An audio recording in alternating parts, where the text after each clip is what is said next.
নজর রাখবো আবহাওয়ার খবরে।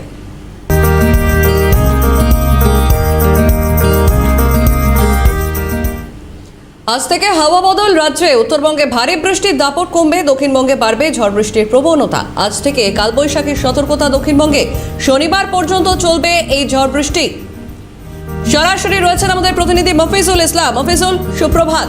আজ থেকে হাওয়া বদল হতে চলেছে দক্ষিণবঙ্গে, তবে কি একটু হলেও স্বস্তির নিঃশ্বাস ফেলবে দক্ষিণবঙ্গবাসী?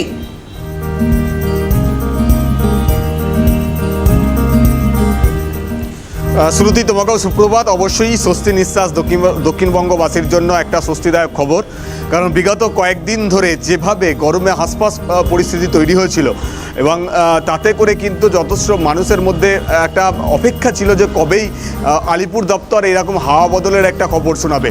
সেই পরিস্থিতি ইতিমধ্যেই সামনে এসছে। আলিপুর আবহাওয়া দপ্তরের তরফ থেকে বলা হচ্ছে যে বিহার উপকূলে একটা ঘূর্ণাবর্ত রয়েছে, সেই সঙ্গে একটি মৌসুমী অক্ষরেখা সেটাও কিন্তু দেখা দিয়েছে, যার প্রভাবে কিন্তু দক্ষিণবঙ্গে একটা হাওয়া বদল ঘটবে। সেই হাওয়ার বদলের কারণেই আজ থেকেই কিন্তু কালবৈশাখীর দাপট দক্ষিণবঙ্গের একাধিক জেলাতে দেখা যাবে।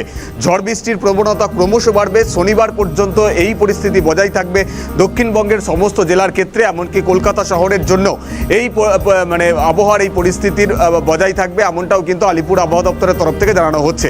তুমি জানো যে বিগত কয়েকদিন ধরে দক্ষিণবঙ্গের এই গরমের হাসপাস পরিস্থিতি থাকলেও উত্তরবঙ্গে কিন্তু সেখানে ঝড় বৃষ্টির একটা প্রবণতা বেশি ছিল। ভারী থেকে অতি ভারী বৃষ্টি হচ্ছিল উত্তরবঙ্গের বিভিন্ন জেলাতে। সেই দাপট কিন্তু উত্তরবঙ্গের ক্ষেত্রে আবার কমবে। উত্তরবঙ্গে ঝড় বৃষ্টি ভারী বৃষ্টির দাপট কমবে, কিন্তু দক্ষিণবঙ্গের কালবৈশাখীর দাপট বাড়বে, ঝড় বৃষ্টির পরিমাণ বাড়বে, এমনটাই কিন্তু পূর্বাভাসে বলা হচ্ছে। ফলে সেই জায়গা থেকে দাঁড়িয়ে দক্ষিণবঙ্গের জন্য একটা স্বস্তিদায়ক খবর এটা কিন্তু বলা চলে। আজকে সকালবেলা আমরা দেখছিলাম যে কলকাতা সহ সংলগ্ন এলাকাতে আকাশ কিন্তু মেঘলা ছিল। যে হাওয়া বইছে সে হাওয়ার মধ্যে একটা স্বস্তিদায়ক হাওয়া, ঠান্ডা বাতাস বইতে শুরু করেছে। আবার মাঝে মধ্যে কিন্তু দেখা যাচ্ছে আকাশ পরিষ্কার হয়ে রোদ্দুর দেখা যাচ্ছে। ফলে রোদ্দুর এবং মেঘের খেলা কিন্তু সকাল থেকে আমরা কিন্তু সেটা দেখতে পাচ্ছি। আবহাওয়া দপ্তরের তরফ থেকে বলা হচ্ছে বেলা বাড়ার সঙ্গে সঙ্গেই এই পরিস্থিতি আরও পরিবর্তন ঘটবে।